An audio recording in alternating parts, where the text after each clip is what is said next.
오늘의 말씀은 아모스 2장입니다. 여호와께서 이와 같이 말씀하시되 모압의 서너 가지 죄로 말미암아 내가 그 벌을 돌이키지 아니하리니 이는 그가 에돔 왕의 뼈를 불살라 죄를 만들었음이라. 내가 모압에 불을 보내리니 그리옷 궁궐들을 사르리라. 모압이 요란함과 외침과 나팔 소리 중에서 죽을 것이라. 내가 그 중에서 재판장을 멸하며 지도자들을 그와 함께 죽이리라. 여호와께서 말씀하시니라. 여호와께서 이와 같이 말씀하시되 유다의 서너 가지 죄로 말미암아 내가 그 벌을 돌이키지 아니하리니 이는 그들이 여호와의 율법을 멸시하며 그 율례를 지키지 아니하고 그의 조상들이 따라가던 거짓 것에 미혹되었음이라. 내가 유다에 불을 보내리니 예루살렘의 궁궐들을 사르리라. 여호와께서 이와 같이 말씀하시되 이스라엘의 서너 가지 죄로 말미암아 내가 그 벌을 돌이키지 아니하리니 이는 그들이 은을 받고 의인을 팔며 신 한 켤레를 받고 가난한 자를 팔며 힘없는 자의 머리를 티끌 먼지 속에 발로 밟고 연약한 자의 길을 굽게 하며 아버지와 아들이 한 젊은 여인에게 다녀서 내 거룩한 이름을 더럽히며 모든 제단 옆에서 전당 잡은 옷 위에 누우며 그들의 신전에서 벌금으로 얻은 포도주를 마심이니라. 내가 아모리 사람을 그들 앞에서 멸하였나니 그 키는 백향목 높이와 같고 강하기는 상수리 나무 같으나 내가 그 위에 열매와 그 아래의 뿌리를 진멸하였느니라. 내가 너희를 애굽 땅에서 이끌어내어 40년 동안 광야에서 인도하고 아모리 사람의 땅을 너희가 차지하게 하였고 또 너희 아들 중에서 선지자를 너희 청년 중에서 나시린을 일으켰나니 이스라엘 자손들아 과연 그렇지 아니하냐. 이는 여호와의 말씀이니라. 그러나 너희가 나실 사람으로 포도주를 마시게 하며 또 선지자에게 명령하여 예언하지 말라 하였느니라. 보라, 곡식단을 가득히 실은 수레가 흙을 누름같이 내가 너희를 누르리니 빨리 다른 박질하는 자도 도망할 수 없으며 강한 자도 자기 힘을 낼 수 없으며 용사도 자기 목숨을 구할 수 없으며 활을 가진 자도 설 수 없으며 발이 빠른 자도 피할 수 없으며 말 타는 자도 자기 목숨을 구할 수 없고 용사 가운데 그 마음이 굳센 자도 그 날에는 벌거벗고 도망하리라. 여호와의 말씀이니라. 자, 우리가 지난 시간에 살펴봤던 아모스 1장 하나님의 심판 선언이 기록되어 있었습니다. 근데 오늘 아모스 2장에서도 계속해서 하나님의 심판 선언이 이어집니다. 1장에는 5개의 나라들에 대한 하나님의 심판이 선언되었죠. 첫 번째가 다메섹이었습니다. 다메섹은 아람의 수도기 때문에 아람을 지칭하는 것이죠. 두 번째는 가사였습니다. 가사는 블레셋에 있는 한 도시이기 때문에 블레셋을 지칭합니다. 그 다음에 두로가 나왔죠. 두로는 페니키아, 그 다음에 에돔과 암몬, 이렇게 5개 나라에 대한 하나님의 심판이 선포되었습니다. 그리고 오늘 우리가 읽은 아모스 2장에서는 맨 앞에 부분에서는 모압, 그리고 중간은 유다, 그리고 뒤에 후반부의 대부분의 내용들은 북이스라엘에 대한 하나님의 심판이 선포됩니다. 자, 여러분 이제 이 흐름을 좀 아시겠어요? 1장과 2장에 하나님께서 8개 나라에 대한 심판을 선포하시는데 그 흐름이 있습니다. 자, 점점 밖에서 안으로 점점 이렇게 좁혀지는 거죠. 그래서 이방 국가에 대한 하나님의 심판, 그 다음에 유다 왕국에 대한 하나님의 심판, 그 다음에 이스라엘 왕국, 즉 우리가 보통 북이스라엘이라고 부르는 이 이스라엘 왕국에 대한 하나님의 심판이 선포가 되는데 그 중에서 어디에 대한 하나님의 심판이 가장 내용도 많고 깁니까? 이스라엘에 대한 심판, 즉 북이스라엘에 대한 심판이 가장 분량도 많고 내용도 구체적입니다. 왜 그럴까요? 이 선지서를 쓰고 있는 아모스 선지자는 비록 남유다 왕국 출신이지만 하나님께서 그를 통해서 북이스라엘의 죄악들을 경고하시고 심판을 경고하시기 때문에 그렇게 우리가 볼 수 있습니다. 자, 먼저 오늘 본문의 1절부터 3절까지는 모압에 대한 하나님의 심판이 선포되어 있습니다. 형식은 비슷하죠. 모압의 서너 가지 죄로 말미암아 여호와 하나님께서 그 벌을 돌이키지 아니하신다라고 말씀하십니다. 자, 모압의 죄악들 중에 가장 눈에 띄는 것은 1절 후반부에 있는 그가 에돔 왕의 뼈를 불살라 죄를 만들었습니다. 이 내용이죠. 오늘날 우리 사회에서는 사실 이런 일들을 발생하지 않지만 고대 사회에서는 이런 일들이 종종 있었습니다. 뭐 멀리 갈 필요도 없죠. 우리나라 조선 시대에도 이런 형벌이 있었잖아요. 뭡니까? 부관 참시죠. 관을 꺼내서 그 관에 있는 시체를 꺼내고 그 시체에 다 이미 백골만 남았는데도 목을 자르고 또 불에 태우고 가루를 만들어 버리는. 그러니까 부관 참시를 했다. 그러면 이 유교를 추종하던 조선 시대에 그 이상 더 끔찍한 일은 없는 거예요. 그리고 부관 참시 같은 경우는 그 왕의 치세, 그 왕의 다스리는 시대가 얼마나 포악하고 악독했는지를 단적으로 보여주는 그러한 모습이기도 합니다. 그래서 여기에서 모압의 죄 중에서 그 모압 왕이 에돔 왕의 뼈를 불살라 죄를 만들었다 하는 것은 뭘 의미하냐면 일반적인 차원에서의 징벌. 하나님께서 이 국가라는 이런 단체에게 법에 따라 죄를 구분하게 하고 그 죄에 따라서 그 죄의 경중에 따라서 형벌을 내릴 수 있는 그런 권한을 주셨죠.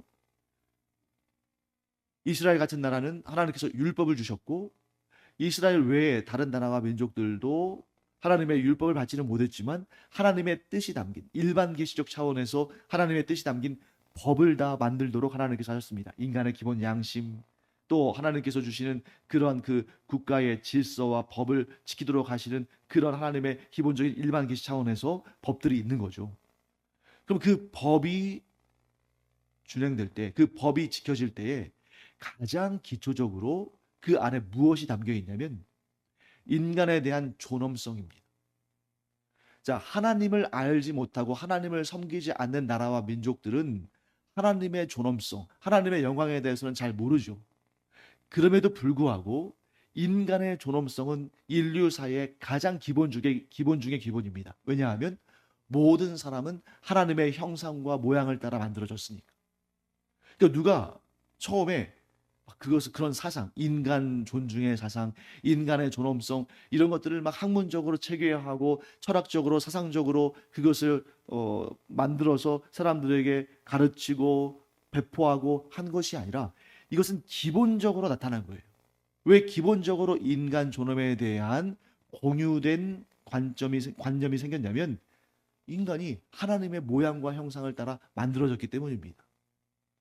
자, 그렇기 때문에 우리가 여기서 굉장히 주의할 것이 뭐냐면 하나님을 섬기지 않는 자들에게는 율법이 주어지지 않았잖아요.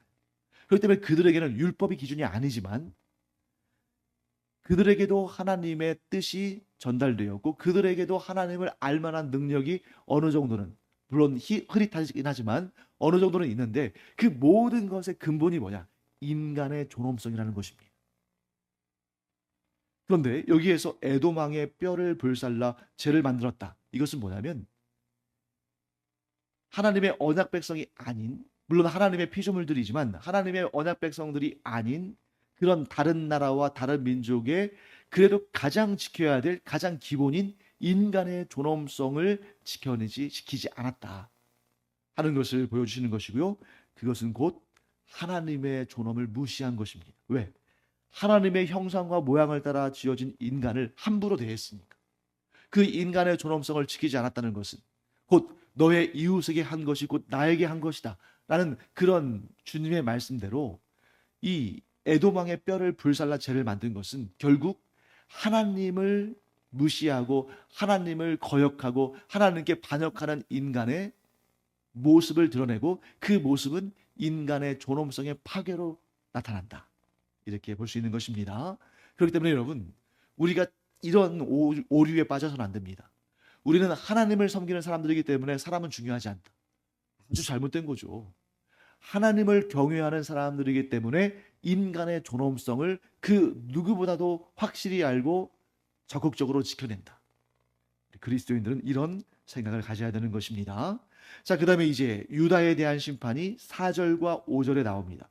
여기 딱 나오죠. 자, 4절. 유다의 서너 가지 죄 중에서 그 가장 기본적이고 가장 심각한 죄가 뭐냐 했을 때 4절 중반에 이렇게 나오죠. 그들이 여호와의 율법을 멸시하며 그 율례를 지키지 아니하고. 자, 제가 방금 전에 모압의 죄에 대해서 말씀드리면서 하나님의 언약 백성들과 하나님의 언약을 얻지 못한 그런 백성들, 그런 민족들 사이에 결정적인 차이가 뭐냐? 하나님께서 택하신 언약 백성들은 하나님께로부터 뭘 받았어요? 율법을 받았다. 하나님의 뜻이 담긴 율법을 받았다. 그 외에 다른 나라와 민족들은 하나님의 율법을 받지는 못했지만 하나님을 알만한 그러한 하나님께서 주신 능력들, 예를 들면 양심, 사회의 질서를 유지하고자 하는 그러한 그 공통의 갈망, 그리고 하나님을 경외하지 않는다고 해서 선과 악을 완전히 모르는 것도 아니잖아요. 기본적인 선과 악에 대한 구분, 이런 것들을 통해서 그들이 법도 세우고 도덕과 질서도 세우게 하셨습니다. 하지만 유다, 곧 이스라엘 민족에게는 하나님께서 정확하게 하나님의 뜻을 계시하셨죠. 이게 무엇입니까? 율법입니다. 가장 좋은 법, 즉 하나님께로부터 특별한 은혜와 특별한 대우를 받은 유다가 그 하나님의 특별한 은혜의 결과물인 율법을 멸시했다는 것. 자, 이방인들이 하나님의 형상과 모양을 따라 창조되어진 인간의 존엄성을 무시한 것, 거기에 대해서 하나님께서 그 심판을 결코 내가 돌이키지 않겠다 하고 말씀하셨는데, 하나님의 뜻을 정확히 알 수 있도록 하나님께서 율법을 주셨고, 그 율법을 통해서 하나님께서 그들을 다스리시는데 그 여호와의 율법을 멸시했습니다. 이것은 이방인들이 하나님을 무시한 것과는 차원이 다르죠. 하나님을 뿌옇하게, 하나님을 흐릿하게 알고 있기 때문에 하나님을 배반하고 하나님을 멀리하고 하나님을 무시하고 하나님을 멸시하는 것과, 하나님을 분명히 알고 있음에도 불구하고 하나님을 무시하고 하나님을 멀리하고 하나님의 율법을 멸시하고 하나님을 떠난 것, 어느 쪽에 하나님께서 더 큰 책임을 물으시겠습니까? 후자죠. 그렇기 때문에 이 유다에 대한 하나님의 심판은 더욱 충격적이에요. 그 결과 하나님께서 유다에 불을 보내셔서, 즉 이 성경에서 불이라는 것은 전쟁을 의미하죠. 여기에서는 전쟁을 일으키셔서 예루살렘의 궁궐들을 사르리라. 여러분, 여기서 우리가 좀 재밌는 역사적인 내용을 한번 볼까요? 지금 8개 나라에 대한 하나님의 심판이 선포됐잖아요. 그럼 여러분, 이 8개 나라에 대한 하나님의 심판이 막 이렇게 이방에서부터 하나님의 언약 백성들에게로 이렇게 모아지는데, 이렇게 8개나 되는 나라들을 거의 동시에 심판할 수 있는 방법은 뭐가 있을까요? 기근, 지진, 태풍, 메뚜기 떼, 이런 것을 가지고 이렇게 8개나 되는 넓은 지역을 동시에 다 심판할 수 있을까요? 그럴 수도 있으시겠죠. 하지만 그것은 보통 일반적인 경우는 아닐 것 같아요. 여러 나라를 동시에 심판하는 것은 아주 특별한 경우에는, 예를 들면 노아의 홍수와 같이, 그런 경우에는 하나님께서 그 모든 나라와 민족들을 심판하실 수 있겠죠. 하지만 하나님은 그렇게 하지 않으신다는 거예요. 왜? 하나님께서 무지개를 보여주시면서 내가 다시는 물로 세상을 심판하지 않겠노라고 약속하셨잖아요. 자, 그러면 여러 나라를 동시다발적으로 심판할 수 있는 방법은 가장 보편적이면서 가장 일반적인 그러한 방법이 뭐냐면, 강력한 나라를 세우셔서 그 나라를 통해서 하나님 앞에 심판받을 나라들을 무너뜨리시는 것입니다. 그래서 여러분, 하나님께서 들어 사용하신 도구들을 생각해 보세요. 노아의 시대에는 대홍수를 일으키셨지만 그것을 이제 다시는 그런 자연재해적인 방법을 통해서 인류를 심판하지 않으시겠다라고 말씀하셨으니까 그것은 이제 일어나지 않겠죠. 하지만 하나님께서 들어 사용하신 나라들, 아수르, 바벨론, 페르시아, 그리스, 로마, 정말 특이하지 않습니까? 어떻게 이렇게 번번이 계속 줄지어서 나라들, 강대국들이 일어나고 그 강대국들을 통해서 여러 나라들이 멸망을 했을까? 그런데 그렇게 여러 나라들을 멸망시킨 그 나라도 멸망했을까? 제가 지금 말씀드린 이 대제국들이 처음부터 대제국들이었던 것이 아닙니다. 굉장히 작은 나라들이었어요. 굉장히 작은 집단들이었습니다. 그런데 그런 대제국들은 정말 세계사적으로 유례를 찾아볼 수 없을 만큼 단기간에 어마어마한 그러한 권력을 갖고 어마어마한 군사력을 갖고 그렇게 성장을 해요. 그러다가 전 세계를 호령하고 파괴하고 지배하다가 어느 순간 또 어떻게 저럴 수 있지? 어떻게 저렇게 큰 제국이, 저렇게 강력한 제국이 저렇게 허망하게 망할 수 있지? 하는 그러한 이야기를 들으면서 그렇게 평가받을 정도로 몰락을 해버려요. 어떻게 이런 일이 있을 수 있을까? 천년의 역사를 자랑하던 로마가 어떻게 하루아침에 저렇게 멸망할 수 있을까? 하나님께서 역사를 주관하시는 것이죠. 그 나라들이 하나님의 도구로 쓰임 받기 위해서 그 작고 연약할 때 하나님께서 그들을 키우셨는데, 그래서 그들이 하나님의 심판의 회초리로 하나님의 징계의 도구로 쓰임 받아서 많은 여기 나오는 이 8개 나라와 같은 나라들을 다 무너뜨렸는데, 그런데 정작 하나님의 도구로 쓰임 받고서 교만해서 우리는 하나님 없이도 살 수 있다. 우리의 이 권력은 하나님과는 관계없다. 하나님마저 우리는 이길 수 있다. 이런 교만한 마음을 가졌을 때에 순식간에 몰락시키시는 하나님의 손을 보게 되는 것입니다. 자, 그 다음에 이제 마지막으로 이스라엘에 대한 심판을 볼까요? 6절부터 16절까지 아주 길게 나와 있는데 길게 나와 있는 이유가 있어요. 왜 길게 나오겠습니까? 조목조목 짚어주시니까. 그들이 하나님의 율법과 율례를 따르지 않은 것들을 조목조목 짚어주셔요. 왜? 기본적으로 아모스서는 북이스라엘에 대한 하나님의 경고고 하나님의 메시지니까. 자, 그 구체적인 내용들 한 번씩 보시죠. 자, 6절 말씀 볼까요? 제일 처음에 언급된 내용은 이겁니다. 그들이 은을 받고 의인을 팔며 신 한 켤레를 받고 가난한 자를 팔며 뭘 의미할까요? 자, 하나님의 율법에 어떤 내용이 담겨 있습니까? 너희들의 형제, 너희들의 동족에게는 이자를 받지 말아라. 여러분 여기에서 원금도 받지 말아라 그렇게 말씀하신 건 아니에요. 만약에 원금도 받지 말아라 그러면 사람들이 다 이렇게 그 악한 마음으로 다 서로 뜯어내려고 하겠죠. 그렇지만 원금은 받지만 그들에게 부당한 이자를 매기지 말아서 그들로 하여금 고통스럽게 하지 말아라. 근데 지금 여기 보세요.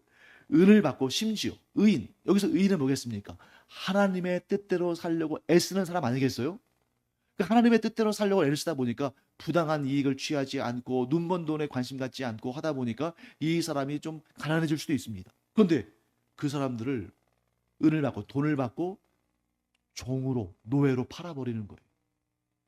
하나님께서는 동족 이스라엘 사람들 사이에서는 이자도 받지 말라고 하셨는데 당연히 무엇으로 이어집니까? 사람을 종으로, 너희의 형제를 종으로 부리지 말아라. 그런 일들을 한 겁니다. 그것도 의인을 대상으로. 7절 말씀 보실까요? 힘없는 자의 머리를 티끌먼지 속에 발로 밟고. 자, 이런 모습들은 뭡니까? 하나님의 모습과 완전 반대인 거잖아요. 하나님께서는 도리어 과부와 고아와 가난한 자들과 나그네들을 보살피시는 상한 갈대를 꺾지 않으시는 그런 분이신데 정확하게 하나님과 정반대로 나아가고 있습니다. 그리고 또 7절 후반부를 보시면 정말 이런 일이 있을까 싶은 내용들이 나오죠. 아버지와 아들이 한 젊은 여인에게 다녀서 내 거룩한 이름을 더럽히며, 아버지와 아들이 똑같은 사람을 상대로 음행을 한다는 거죠. 즉 하나님께서 내가 거룩하니 너희도 거룩하라 하신 그 말씀을 정면적으로 위반합니다. 자, 이런 악행들을 하는 이유가 뭐겠어요? 하나님을 두려워하지 않으니까. 하나님을 경외하지 않으니까. 자, 그다음에 8절 말씀 보겠습니다. 모든 제단 옆에서 전당 잡은 옷 위에 누우며 그들의 신전에서 벌금으로 얻은 포도주를 마심이니라. 자, 이게 무슨 내용인지 잘 여러분들 감이 안 잡히시죠? 자, 이렇게 해석해 보겠습니다. 여기 나오는 모든 제단과 그들의 신전은 예루살렘 성전과 예루살렘에 있는 하나님을 섬기는 제단을 말하는 걸까요? 아니겠죠. 만약에 그걸 의미한다면 모든이라는 말을 쓸 수가 없잖아요. 왜? 예루살렘 성전과 예루살렘 제단은 하나뿐이니까. 더군다나 성경에서 예루살렘 성전을 지칭할 때 신전이라고 지칭하지 않아요. 신전은 우상신의 집을 말하는 것입니다. 즉, 이 사람들이 우상을 섬기기 위해서 만든 집들과 그 제단 옆에서 어떤 행위를 하냐면 전당 잡은 옷 위에 누우며, 자, 전당을 잡지 말라고 말씀하신 그러한 전당이라는 것은 뭐냐면 물건을 받고 돈을 빌려주는 거예요. 그 중에 하나가 뭐가 있냐면 겉옷은 전당 잡지 말아라. 그런데 겉옷을 전당을 잡았다면 해가 지기 전에 돌려줘라. 왜냐하면 이 이스라엘 사람들 이런 건조 지역, 건조 기후 지역은 이 일교차가 굉장히 심하잖아요. 그래서 밤에 이 사람들이 이불 겸 해서 겉옷을, 가난한 사람들은 무슨 뭐 이렇게 좋은 이불 이런 게 없으니까 겉옷을 이불 겸으로 사용하고 그들에게 있어서 생활에 굉장히 필수적인 요소인데, 그것을 전당을 잡아다가 그것을 깔고 그 위에 눕고, 그 얘기는 뭘 의미하겠어요? 전당 잡힌 사람은 덮을 것이 없게 만든다는 거죠. 자, 그다음에 벌금으로 얻은 포도주. 자, 이 벌금으로 얻은 포도주가 뭐냐? 이건 이겁니다. 빚을 줬습니다. 빚을 내어줬어요. 근데 그 사람이 빚을 못 갚아요. 가난하거나 여러 가지 형편이 있어서. 그럼 그 집에 가가지고 마치 여러분 뭐 드라마나 영화를 보면 그 사채업자들이 가가지고 그 사람이 돈을 못 갚으면 막 가서 깽판을 치고 다 부수고 그 집에 있는 막 것들 막 다 끌고 막 트럭에 싣고 막 가져가고 그런 경우 있잖아요. 그런 식으로 이 폐악질을 행하는 것을 말하는 것입니다. 자기에게 돈 못 갚았다고 해서 그 집에 가가지고 그 집에 포도주까지도. 그럼 이 포도주를 뭘 의미하겠습니까? 그들의 일상에 먹고 마시는 걸 의미하겠죠. 그런 것마저도 그들이 굶도록 그들의 것을 다 가져와서 자기들은 그런 것 없어도 충분히 얼마든지 먹고 사는데, 그걸 가지고 그 신전에서 그 제단 옆에서 먹고 마시고 누워 있는 그런 모습들을 보여주는 것이죠. 하나님께서 지금 말씀하시고자 하는 것은 오늘의 주제는 여기에 있습니다. 10절 말씀 읽어볼까요? 내가 너희를 애굽 땅에서 이끌어내어 40년 동안 광야에서 인도하고 아모리 사람의 땅을 너희가 차지하게 하였고. 자, 이 모든 과정, 출애굽의 40년 광야의 세월, 그리고 가나안 땅을 차지하게 하신 이 모든 것이 하나님의 은혜 아닙니까? 너희는 하나님의 은혜를, 너희는 나의 은혜를 얻어놓고 너희는 그 은혜를 다 잊어버리고 악독하고 패역한 자들로 살고 있구나. 사랑하는 성도 여러분, 하나님은 어떤 사람을 기뻐하십니까? 하나님께서 주신 은혜를 기억하고 감사하며, 내가 하나님께로부터 받은 은혜를, 내가 하나님께 은혜를 베풀 수는 없잖아요. 감사는 할 수 있지만, 그러니까 그 은혜를 나도 어렵고 힘들고 약한 자들에게 베풀며 살아가는 사람을 하나님께서 기뻐하신다고 말씀하셨습니다. 그런데 지금 이스라엘은 어때요? 하나님께로부터 받은 은혜를 다 잊어버리고 은혜를 도리어 악으로 갚는, 하나님의 은혜를 받아서 살았으면서 자기는 다른 사람들을 괴롭히고 고통스럽게 하는, 하나님과 전혀 관계없는 그런 삶을, 도리어 하나님을 대적하는 삶을 사는 것을 보면서 하나님께서 그들을 향한 심판을 선포하시는 것입니다. 사랑하는 성도 여러분, 우리 이 시간 마음에 새겨두기 바랍니다. 하나님은 우리에게 은혜를 베푸신다. 우리는 그 은혜를 기억하고 어렵고 힘든 자들, 나의 도움이 필요한 자들에게 은혜를 베풀며 살아간다. 자, 이런 사람에게는 하나님의 심판이 아니라 하나님의 칭찬과 복과 상이 주어집니다. 우리가 하나님의 책망과 징계와 심판을 받는 그러한 은혜를 알지 못하는 사람들이 아니라 하나님께 칭찬받고 상과 복을 받는 은혜를 기억하며 은혜를 베푸는 하나님의 사람들이 되기를 간절히 축원합니다. 기도하겠습니다. 하나님, 하나님께 심판받는 자들을 쭉 살펴보면 오늘 본문에 아모스서 1장과 2장에 하나님의 심판을 받는 나라들을 보면 하나님의 은혜를 잊어버리고 사람들을 함부로 대하고 그들을 착취하는 자들 하나님께서 심판하신다고 말씀하시는 것을 보게 됩니다. 그러므로 저희는 그런 악의 길에 서지 아니하고 하나님께 칭찬받고 상받고 복받는 인생, 곧 하나님께서 저희에게 베푸신 은혜를 기억하고 저희도 그 은혜를 베풀며 살아가는 하나님의 복된 자녀들 되게 하여 주시옵소서. 감사드리며 예수님의 이름으로 축복하며 기도합니다. 아멘.